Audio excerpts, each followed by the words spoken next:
В российской оппозиционной партии «Парнас» заявили, что их главной целью является импичмент Путина. Кандидат в Государственную Думу от «Парнаса» Вячеслав Мальцев на предвыборных теледебатах заявил, задача его партии добиться отмены множества антиконституционных законов, но прежде всего добиться отставки Путина.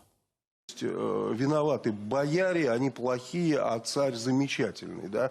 Вот если царь не знает, что творится в стране, то такого царя надо в дурдом сажать. Если он знает и мешает этому, и не мешает этому, его надо сажать в тюрьму. Вот Украина если знает и что способствует этому, на кол надо сажать таких царей, понимаете? Вся экономика России – и это воля Путина, да, его настроение. У него хорошее настроение, у нас плохая экономика. У него плохое настроение, у нас очень плохая экономика. Вот очень бы не хотелось, чтобы в великой стране экономика, и не только экономика, но и политика зависела от одного человека. Мы объединились с единственной целью спасти Россию от революции кровавой. Призывая к революции. Кровавой, да, и призывая к нормальной революции, которая конституционным путем. Конституционным путем, который путем импичмента.